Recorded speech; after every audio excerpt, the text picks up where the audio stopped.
Welcome to the Restructuring video series with me, Luke Venner, and Jack Callow from Bishop Fleming. How are you doing, Jack? Very well, Luke. How are you?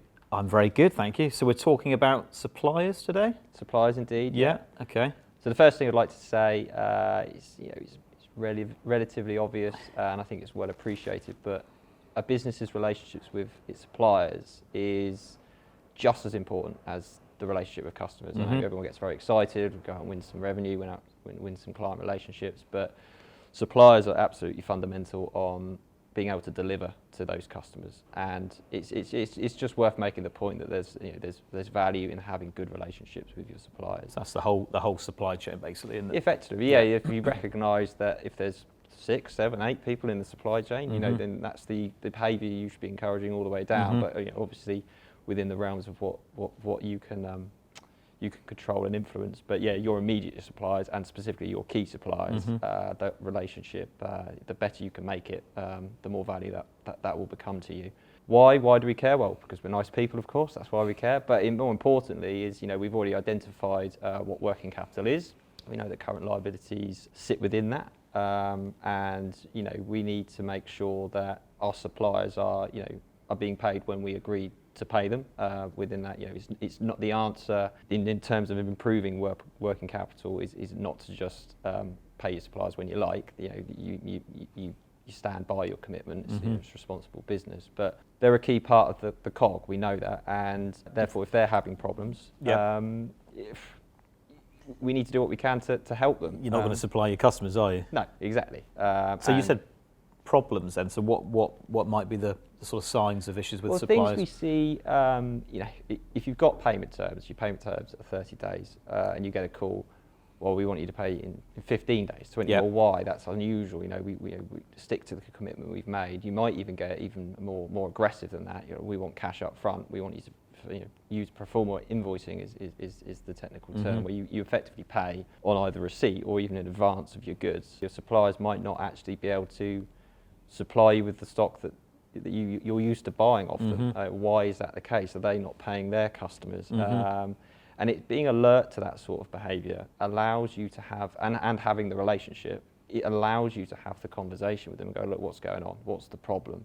Can we help? Can we bring someone like Luke Venner in or Jack Callow in? Can we forewarn our customers as well, I suppose? Exactly. If there's an issue with supply. Yeah. So that was the point I was going to say. So you've got suppliers. You might have some problems. There might be some warning signs, but what can you do off the back of that? What sort of advice can you get to help sort of protect that supply chain? Yeah, so our advice focuses around, first and foremost, how strong is that relationship? If that relationship is there and it's good, we can have we're well placed then to be introduced and to have a conversation, hopefully support and understand their issues and their problems and help them find a solution. The importance of this video and the message is that the alternative, if your supplier is in trouble and they go, they don't come back from the brink, is that you then got to go find a new supplier. If you can find a new supplier. Exactly. I mean, we've certainly seen cases where it's a key supplier to the industry. It's not just a key supplier in a relatively small chain. So helping your suppliers come back from the brink using relationships and our skill sets is a fantastic way to minimise disruptive impact on your business. It's just as important as the customer relationship. Absolutely. Because everyone focuses on the customer relationship because it's money out the door and it's, well, you owe me, and it's a really obvious relationship. But actually, if a supplier is acting unusually, usually is a signal of distress, and it's the time to act. Definitely. On discovery. I think this is a really, really pertinent subject at the moment as well, because you've got Brexit, you've got the pandemic. There are lots of, or there will be lots of instances of supply chain problems, which, it's a bit like properties, isn't it? You've got a chain, one link within that chain fails, it will cause problems to other businesses within that chain. So I think it's really important, spotting these early warning signs, talking to people and getting advice around, what do your suppliers look like? Can you be thinking about your supplier concentration? Have you got suppliers that are in different markets? So there's, not having all your eggs in one basket, isn't it? It's about minimising risk, basically. It's about it's having a route to the answer. At the moment we know that there are material shortages, specifically in the construction sector. Now, if you can't get the supply you're used to from your supplier, you might assume that they're in problems, but they're not. It's bigger issues that, but you've got the relationship there, so you can pick up the phone and you can ask them the question and you can find out what is actually going on. And I think that's very, very valuable in business, because you can then, like you said earlier, you can forewarn your customers. Whatever the problem is, it's in hand and it's being dealt with and moved on.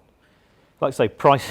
I sadly bought myself a shed a few weeks ago, and the cost of the shed has gone up significantly as the price of timber's increased. But there will be bigger problems, much bigger problems for businesses, I think, off the back of the pandemic. And it's just about being alert to that, isn't it?